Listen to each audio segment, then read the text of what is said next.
प्रभास जन्मदिन रिलीज है आदिपुरुष पोस्टर। हाँ आज्ञा, बाहुबली स्टार प्रभास बली आज 43तम जन्मदिन पालन कर खास दिन में आदिपुरुषर निर्माता फिल्म सह जड़ित एक नुआ पोस्टर शेयर कर बाहुबली स्टार प्रभास आज 43तम जन्मदिन पालन कर खास दिन में तारका बंधु एवं परिवार वर्ग प्रभास को जन्मदिन शुभेच्छा जनावती। आजिकल प्रभास आगामी चलचित्र आदिपुरुष को नहीं चर्चा अच्छा। खास अवसर में आदिपुरुषर निर्माता फिल्म सहित जड़ित एक नुआ पोस्टर शेयर कर पोस्टर प्रभु राम रूप में एक आकर्षणीय फोटो देखा मिलूँ।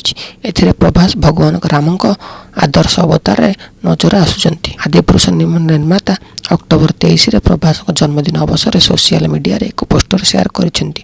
चलचित्र निर्देशक ओम राउत कहिसेंती, आज समय प्रभास बहुत परिश्रम अभिनेता।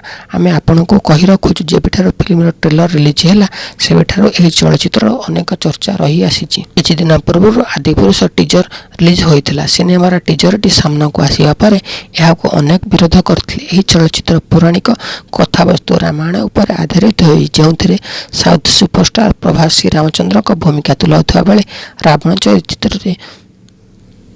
चरित्र रे नजर आसीबे सैफ अली खान। तेबे निजर रावण चरित्र को जो भाई भाव रूप दि जाइछि ताहाको नै विवाद देखाइतला। केवल एतिक नुह, आदिपुरुष निर्माता ओम राउत प्रभास सैफ अली खान समेत 5 जन विरोध में अभियोग आसीछि। यार वीपीएक्स आदिपुरुष को ट्रोल कराउछि। सोशल मीडिया रे यूजर्स रावण को लुक को नहीं बहुत समालोचना करुछंती।